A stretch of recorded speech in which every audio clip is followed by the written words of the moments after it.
And I'm a PhD student under the supervision of Mikko Karttunen at Western University, and I'm doing molecular dynamic simulations. I'm going to present a funnel metadynamic study of the Keap1-Nrf2 interaction. And my lab is completely computational. We do all sorts of things. So if you're interested in what other people in my lab are doing, you can visit subsimu.net, and everything is there. So first, we're going to talk about intrinsically disordered proteins, which some of the speakers have mentioned a little bit about them. But the thing with these kind of proteins is that they're disordered, which means they don't have one single well-defined secondary structure. They have a set of different conformations that they can switch from one to another. So they're very experimentally difficult to observe and to get data from them. They were largely unrecognized before mid-1990s, basically because of the structure-function paradigm, where they thought, OK, you have the sequence of a protein, then it folds, and then the folding determines the function of the protein. But now we know that intrinsically disordered proteins do exist in the cell, and they actually have very important functions. They can act as hubs in protein interaction networks. And because they have access to all these different conformations, they are very flexible. So that allows them to bind partners with high specificity and low affinity. And this low affinity allows interactions to be very fast. So if the cell needs to adapt to a change of environment, then these proteins can act as to begin the transcription cascade that will generate all these other proteins that will protect the cell. When these proteins malfunction, usually you get diseases such as cancer, diabetes, cardiovascular disease, or neurodegenerative diseases. Now, these proteins can bind to its partners in two different ways. The first is that the protein in solution has access to the bound states. So they can sample both bound and unbound. But the bound state is not very stable. And once this peptide binds to its partner, then the bound structure is stabilized, and it remains like that. The other way is that the protein in solution will never sample the bound state. But upon interaction with its target, then it will begin to fold, and then it will stay like that. And of course, there are some proteins that have some sort of combination of these two ways of interacting. So the protein that I have focused is Nrf2, which is a transcription factor that protects the cell from oxidative stress and electrophilic attacks. Now, this protein is present in the cell all the time. It's always being produced, but it's also being degraded all the time. So the amount of this protein in the cell is always very low. The way it works is that this protein always interacts with a dimer of Keap1. And it has two binding motifs, ETGE and DLG. So one motif binds to one Keap1 protein, and the other motif binds to the other Keap1 protein, so that this helix, which is 7 lysines, gets positioned in a perfect way to be marked with ubiquitin, and then with this ubiquitin, it is marked for degradation. So this protein binds Keap1, and then it gets degraded all the time. Once there is oxidative stress in the cell, then this binding cannot take place anymore, because this part of the protein gets extended a little bit, and then the match is not perfect anymore to get aligned. And once this motif does not bind, then it doesn't get marked with ubiquitin anymore. The protein doesn't degrade. It begins to accumulate in the cell, and then transcription cascade commences. And there is a big difference between these two motifs. This motif has 100 times higher binding affinity than the other motif. So it always binds first with ETGE. But if it doesn't bind with the low affinity motif, then stress conditions will happen. So even though this is very low affinity, it's still very important for the cell function. Now, because this is disordered, it's very difficult to see experimentally. So they tried to build a peptide, which is only 16 amino acids long, and then they made the crystal structure with Keap1. But even though the peptide was 16 amino acids long, they could only see 6 amino acids in the crystal structure. And after those 6, they really could only tell like the exact positions of the side chains for 3 of them. So they couldn't see much of this interaction. So one way that we can do when there are not enough experimental data, because conditions are too difficult, is we can do simulations. So I did simulation of a longer peptide from 17 to 51, which is like 34 amino acids, because I wanted the sequence to be long enough so that I wouldn't have many artifacts because the sequence was too short. And in order to study this, I used funnel metadynamics. Now, for those that you don't know, metadynamics is a way of accelerating the sampling of regular molecular dynamics. So what you do is that, let's see, you have like 2 states, but there's a barrier potential between the 2 of them. So throughout the trajectory, what you do is like you add Gaussians to the potential, so that if in regular MD you have your system here, maybe it will never be able to overcome this barrier, and you will never sample this minimum. So by adding this bias in the potential, you are making this shallower and shallower until your system can move to the other side. And so sampling gets much more efficient. Now, funnel metadynamics is a different kind of metadynamics. And the idea behind this is that you want to compute the binding affinity for a complex. But in order to calculate it with a decent amount of error, you have to simulate this binding and unbinding process at least a couple of times. But this takes a long time to sample. So in regular molecular dynamics, you will never be able to see this event that many times. So what you do with metadynamics is you increase the speed at which these events happen. The idea is you put a cylinder on your system so that you confine the ligand into that cylinder, and it will only sample the region inside the cylinder.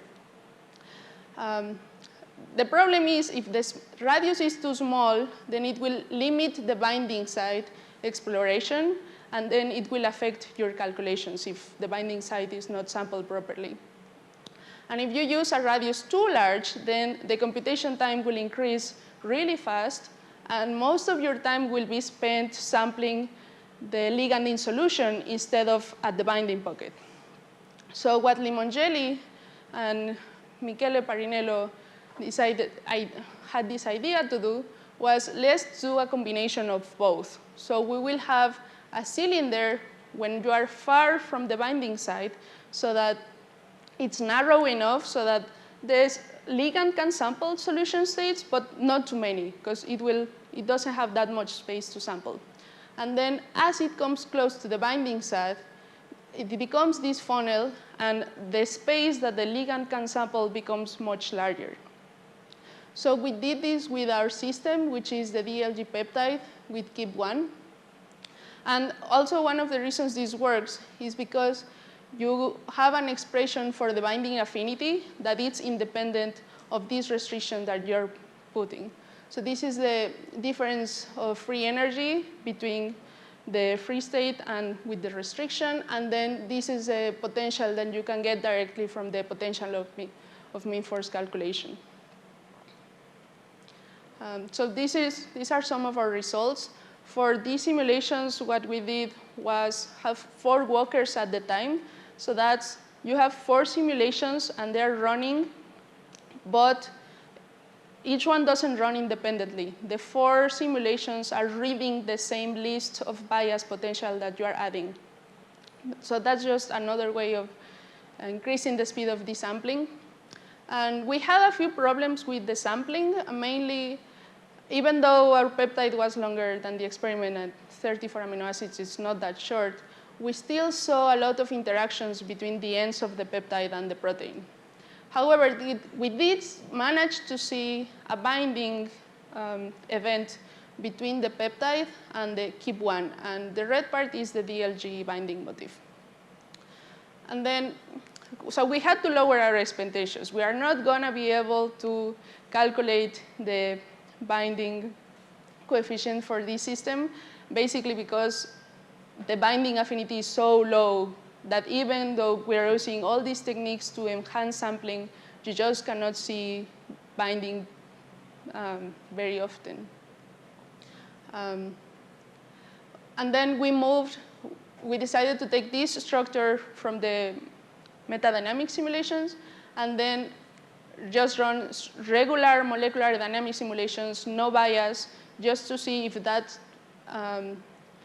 this structure was actually stable without bias or any external force or anything affecting the system.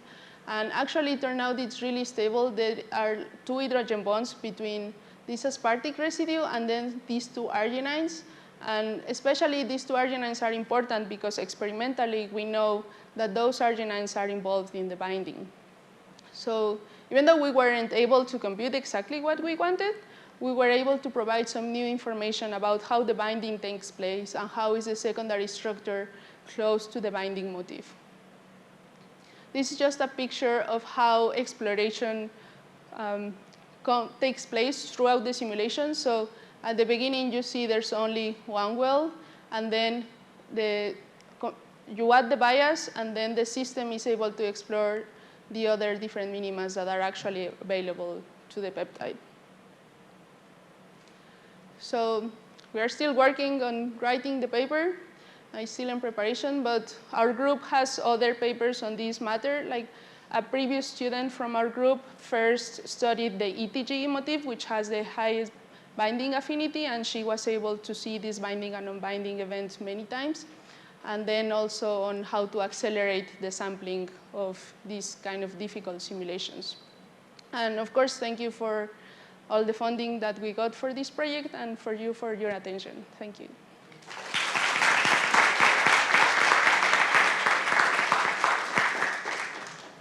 Thank you for the nice presentations and for respecting time. So we have time for questions.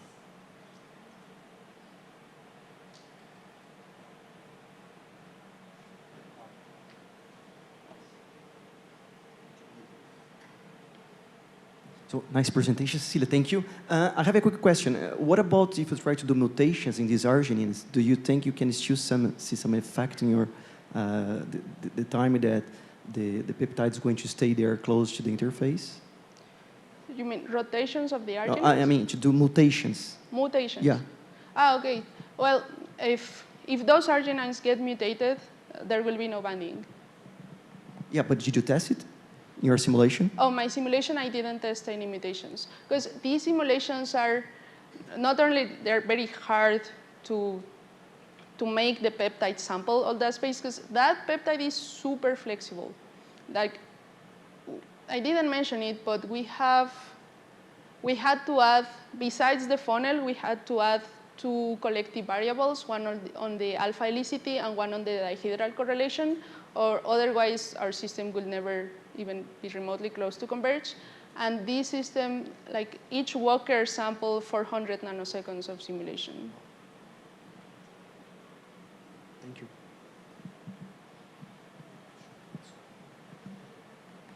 More questions?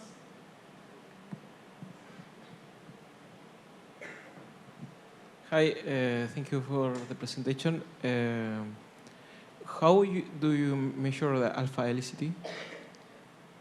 Well, we use the plumed plugin for GROMACS, and it's inside the program. You just said, I want alpha helicity from this residue to this residue. But what criteria take for the angles of the Oh, the angles of the, like you take three consecutive amino acids, and then you measure the angle between them. And then you add like the overall helicity of the entire peptide. So you go through windows in the sequence, and then you add every value that you got.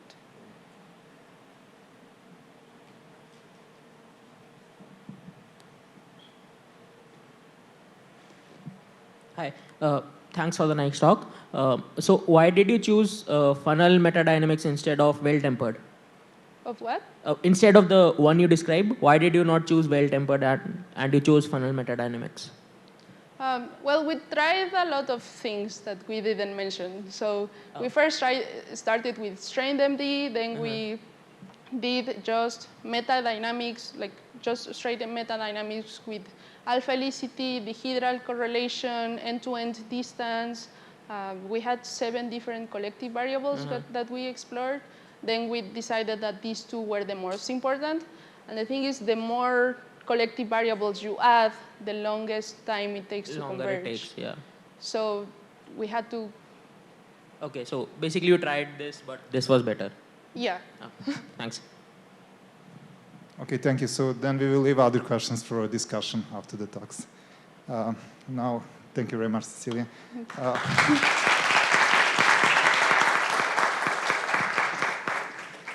Okay. So good afternoon, everybody. I'm Nathalia, and like Eduardo, I'm also from Rio de Janeiro State University. And many of the things that I'm going to say here, you see that's related to Eduardo's lectures. So it's because, as he said before, I was his student during my PhD.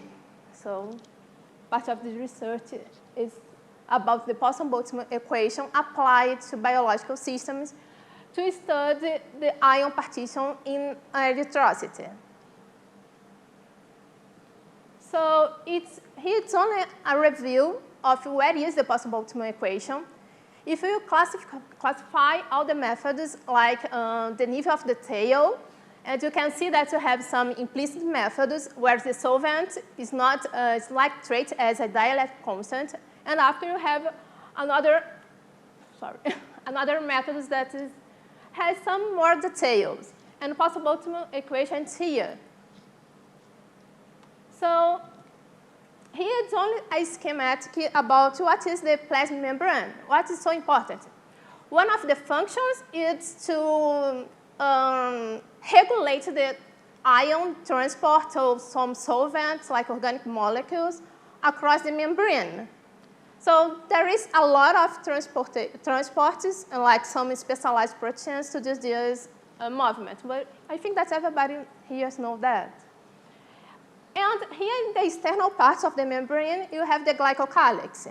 So this glycocalyx is responsible for the charge on the external part of our membrane. So, okay, you have a lot of transport here, but you have some passive and active transporters.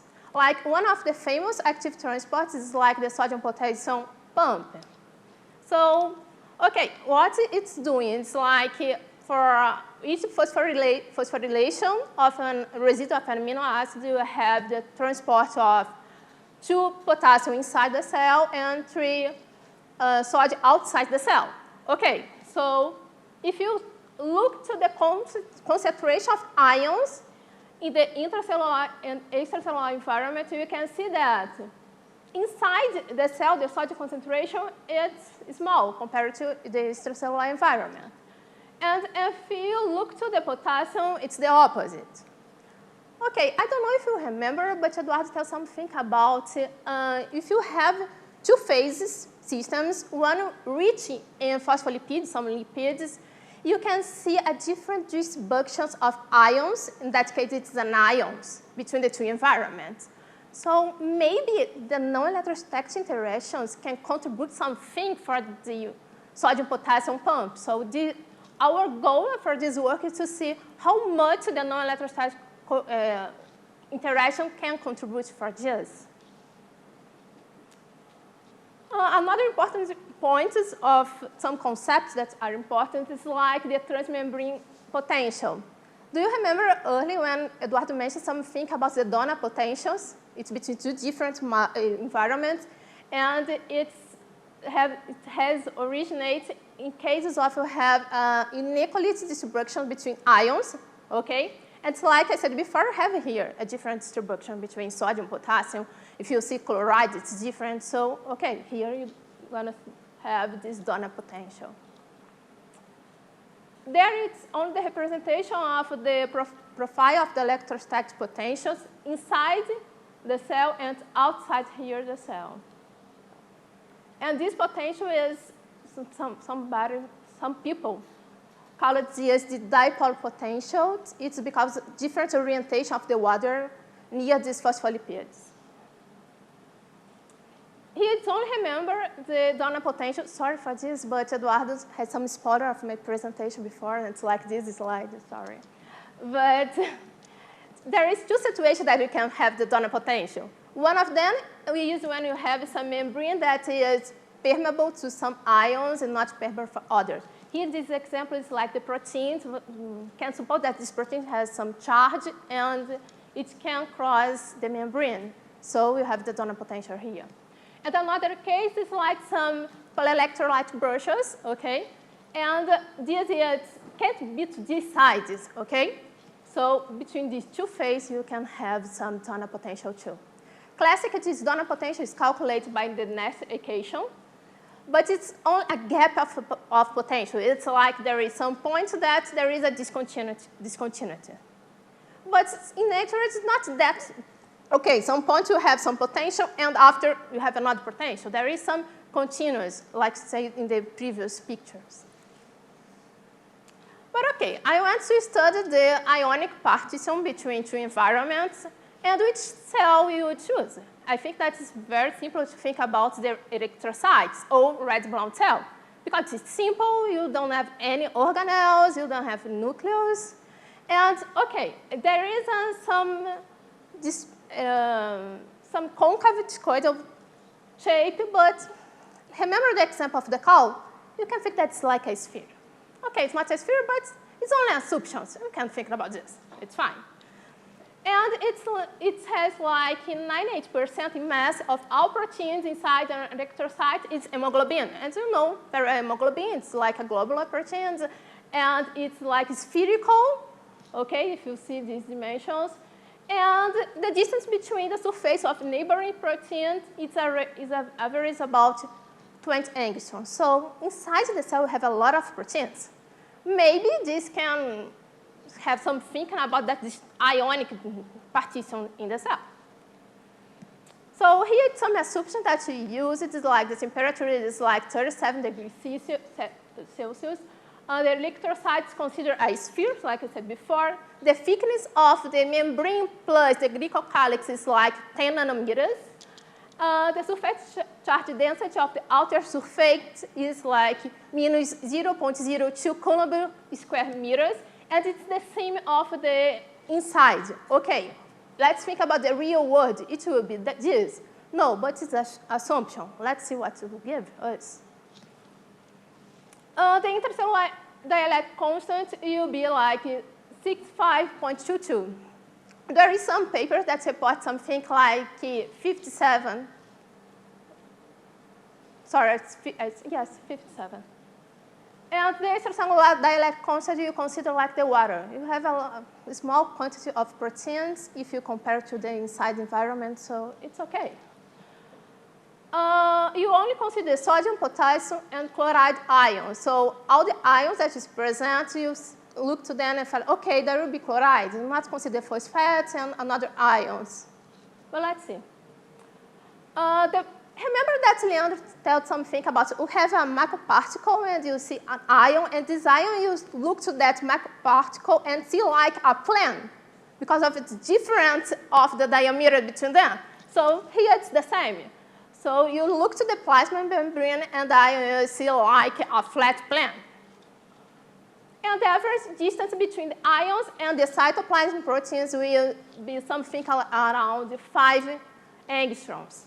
You consider, of course, the non-electrostatic interactions between the ions and the proteins in the intracellular environment and between the ions and the membrane.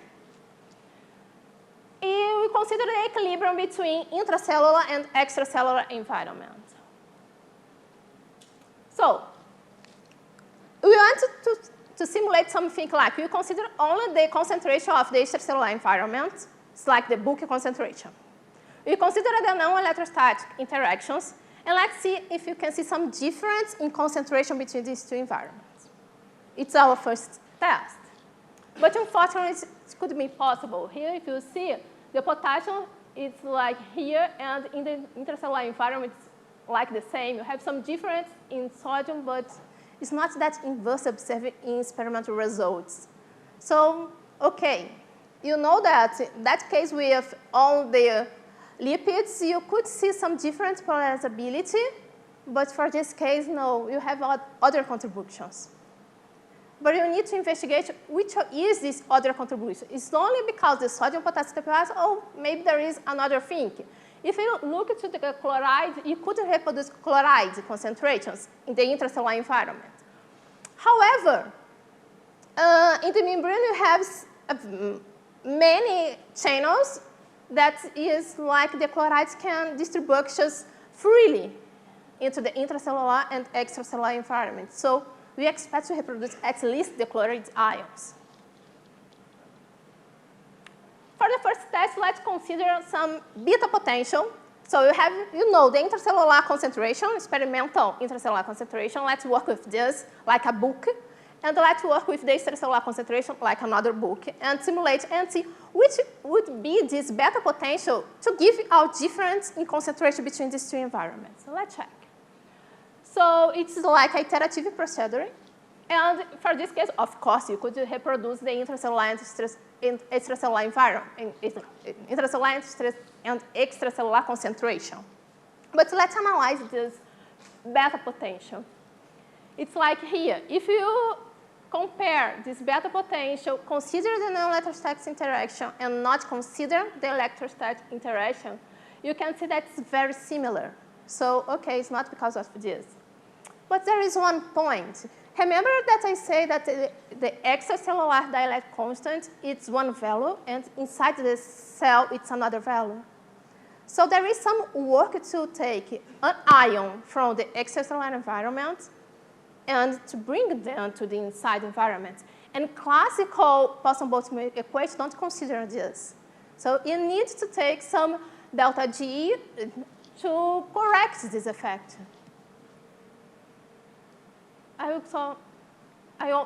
After I return to the previous slide. So to do it, we include the Born equation. I don't know if you're similar with this, but it's like a correction from one environment to another with different dielectric concentrations. And here it's like the Born radius of the ion you need to consider. So with this, as you can see, you could almost reproduce the beta potential. Remember in the beginning of the presentation that I said that the dielectric constant inside the cell is 60.22, or some authors consider 57. Here, compare these values, it's almost the same. But for the sodium and the potassium, okay, it's very different. But let's analyze this value. And there is some author that report the ratio of the permeability between the potassium and the sodium and found some value like 1.5. And you take this ratio between the beta potential, you have something like 1.3. So it's very similar. So with this model, you could find this ratio, this difference in the permeability between the two ions. So, okay, for this, we are solving one possible Boltzmann equation for the intracellular environment and another different possible Boltzmann equation for the extracellular environment. But if you're thinking about something continuous, you need to use some functions that can help us, like Smurfing functions, like Eduardo talked before. Yes, sorry, today. But in the membrane, you need to consider something different. You need to consider a Gaussian function too, okay? Because before you have some surface charge, and now you need to have some volumetric charge, okay? So use this expression, and you could have the same behavior of the previous slides, solve only one possible Boltzmann equation for the two. Okay, it's fine. For the two environments. And so if you look here, the Donnan potential is like minus 6.87, but experimental value is like 8 millivolts. Remember that you did a lot of simplification for this, so it's fine. Assume that you consider the electrocytes like a sphere, you only consider sodium, potassium, and chloride, so it's good. So my conclusion is like unfortunately the non-electrostatic potential only have small effects for this, but you could have some contribution about the inclusion of the Born equation to look for different environments with different dielectric constants, and you can calculate the delta G of these difference and consider inside the Poisson-Boltzmann equation. The membrane potential is lower than the value reported in the literature, but it's similar. It's a little similar. So thank you for you, and here's some knowledge for financials and allowing the UFRJ to help us. Thank you.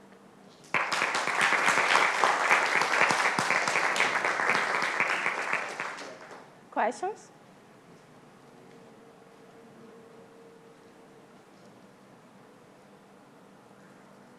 Fernando.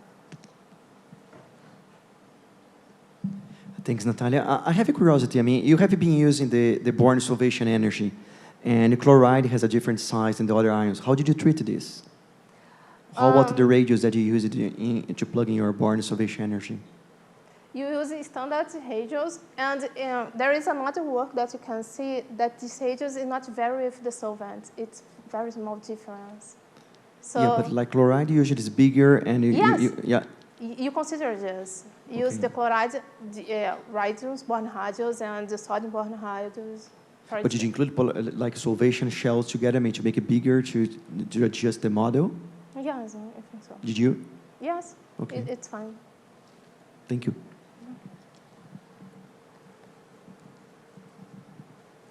More questions? Okay, then we'll leave the rest of the discussion for afterwards. Okay. Thank you very much.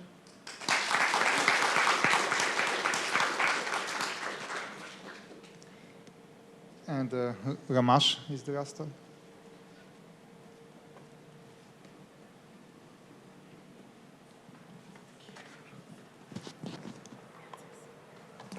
Oops.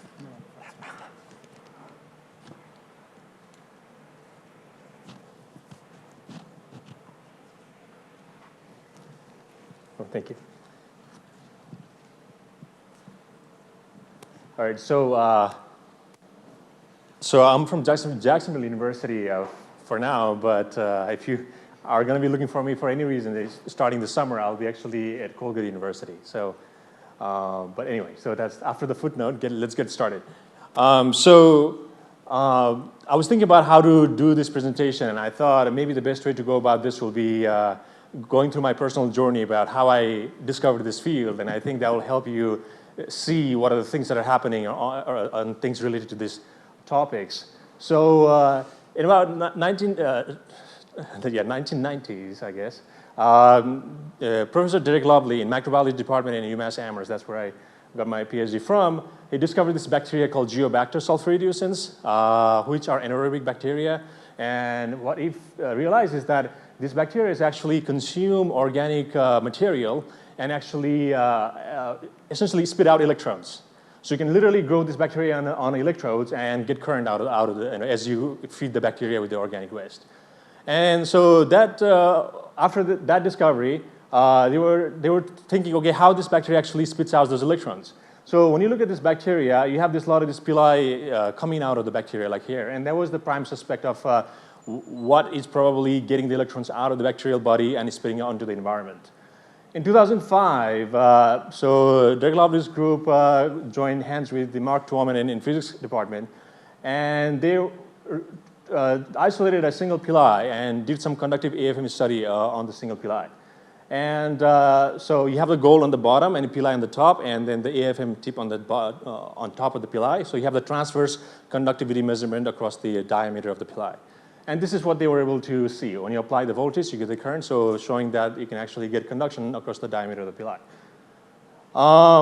And fast forward, so they had done a lot of experiments with the network of pili and things like that, but nobody really had looked into how does the individual pili, you know, they had shown in 2005 that it can transport along the diameter of the pili, but if the pili is really functioning as a wire, it needs to be able to transport along the length as well. So when I joined the group, I started this project in the group around 2013, and my job was to isolate a single pili and try to do transfer measurement in individual nanowires. So here's one of the phase images of the AFM, and then you can see this little strand of nanowire. You know, this is the electrode, that's an electrode, that's a gap between the electrode, and essentially you do the IV measurements, and this is what you get with these wild-type geobacter filaments.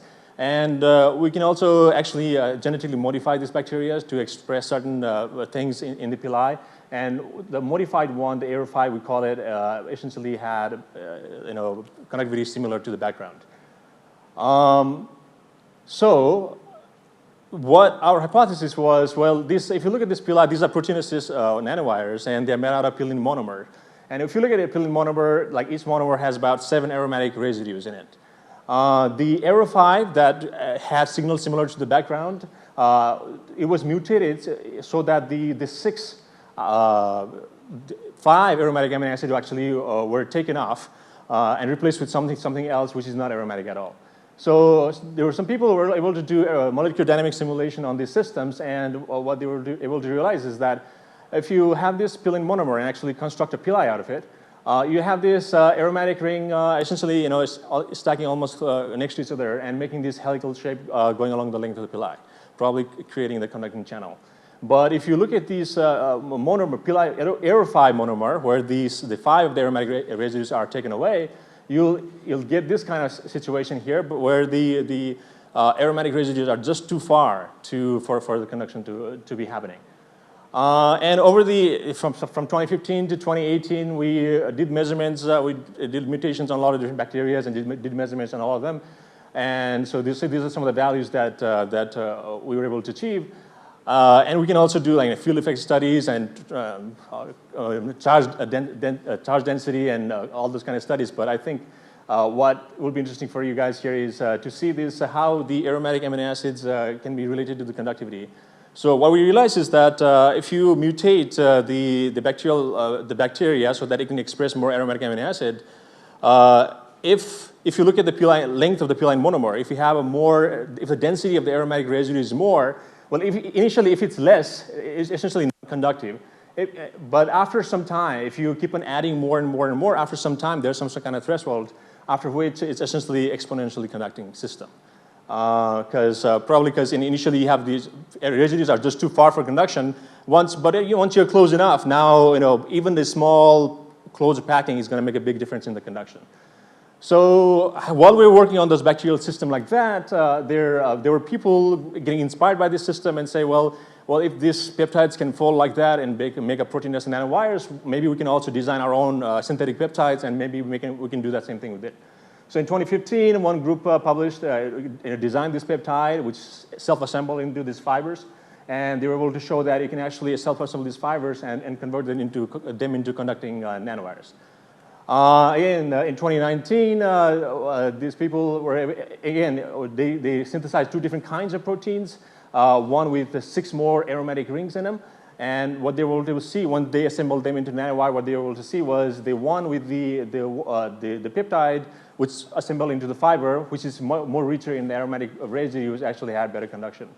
And the idea was, and if you look at the radial distribution function and the radial distance, you have this, even after like 4 nanoseconds or so, you're around the 6 angstrom, it's about the maximum length distribution of the aromatic residues.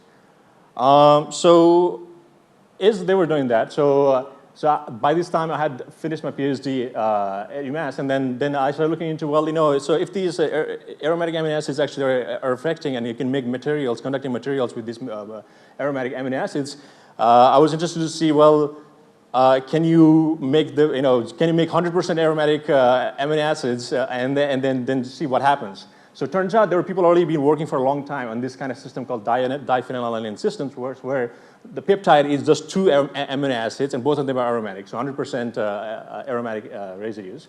And they actually, when they self-assemble into this 6-fold symmetry with the hydrogen bond holding them together and the aromatic sites getting thrown out. And then each of these rings, again, come together and make this like supramolecular structure. And again, they pile on top of each other, and then they eventually make the nanotube. And this is actually semiconducting nanowire, nanotube, and has been studied widely in material research.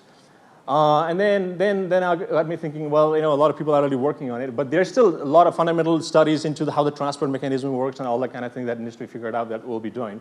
But then I wondered, well, then if you have a peptide with 2 aromatic rings, what about if you have just 1 aromatic rings? What can you do with it? And turns out those things are, again, something that people have already kind of started working on it. And I think Leonard was the one the other day was talking about the amyloids, and this is the kind of amyloid system that they form, turns out. So this is the tyrosine nanowire. So tyrosine, when you assemble them, they assemble into the nanorods or microrods-like structures, and it can actually change the pH. In a high pH, you got these elongated structures, and they want to come together. And a low pH, they're a lot more smaller structures. They want to don't want to come together at all. You can play around with the histidine as well, and you change the pH. Sometimes in the low pH you see this aggregation of things. In high pH you get a film. If you look at tryptophan, for example, you get this film with these weird structures coming out. And if you actually tune the parameters and get to the right pH or right solution, you can actually get nanotubes out of this as well. And if you look at the phenylalanine, they actually can, if you have everything right, you can actually self-assemble into nanowires.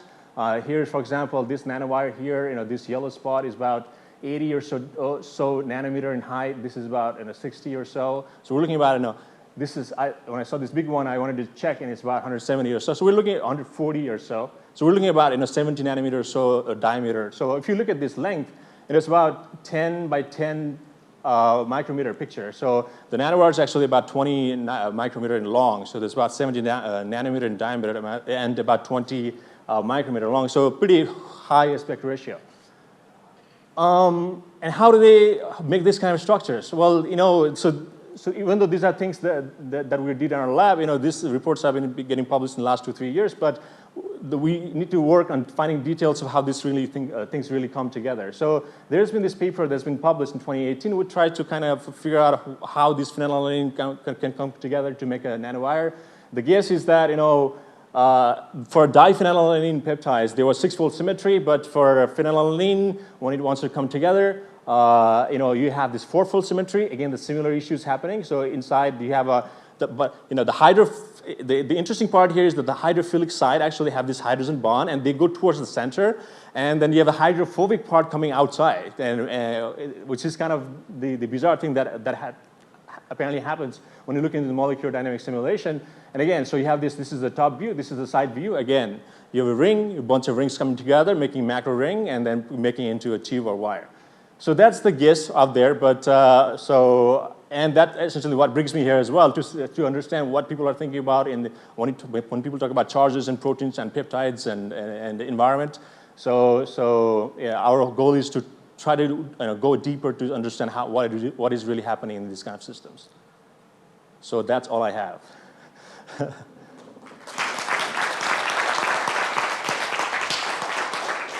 So, thank you for interesting talk. Actually, I have one question. Yeah. So can you remind us what Pili is normally doing within bacterial cell? It's somehow, I think, related with horizontal gene transfer, or perhaps I'm wrong. So the Pili, these bacteria, so the goal for these bacteria, as we understand, is this essentially what it does is if you don't let the Pili touch any electrode or iron oxide surfaces, the bacteria actually cannot even survive. So I think what we think the role of Pili in this case for this specific bacteria is essentially to act as a conduit to transport electrons out of the system. So the whole goal is like in how we eat food and breathe in oxygen and breathe out carbon dioxide. The oxygen is reduced in carbon dioxide. So these guys don't have ability to do that because they're anaerobic, and they're actually the electrons being generated as they metabolize, so they're in higher potential, and they need to get rid of the electrons, and wires are basically being used for that. But isn't there also some classical, so to say, function of Pili to transport material between bacterial cells or something like that? Perhaps I'm wrong, but I think... well, there's a thing called flagella, which helps us to go from one point to another point. Yeah, and then the Pili, what we have also seen Pili is, let's say if you have electrode on that side, and I'm one bacteria, you're on one bacteria, and I cannot reach over there. Turns out I can attach my Pili with yours, and you can attach your Pili with that electrode, and apparently you can still, yes, transport charges across that as well. Okay, I see. Okay, thank you. Welcome. Okay, more questions? Yes? I just want to mention that all bacteria can work like this because when they use as a wastewater treatment, bacteria is the driving force, because oxidize organic material too, and in such a way they transfer electrons. Right. So, I mean, the specific is a little different. Yes, I mean, these do that. There are other bacteria that can metabolize organic waste as well. But I think some of these guys have a specific physiology that they literally produce, so you can literally light up things, and not just because you're producing methane or something like that. So literally, like, the electrons come out of the Pili. That's what separates them apart. But it has been shown nowadays, like, even if you look at the group has continued to do study, and we have figured out that, it turns out there are a lot of microbial world out there in anaerobic system where they have this conductive Pili going on, and that's actually one kind of species of bacteria can actually also connect with another species of bacteria, and then can transport charges through Pili and all those kind of things. Okay. More questions? Okay, so let me then thank all the speakers. Thank you.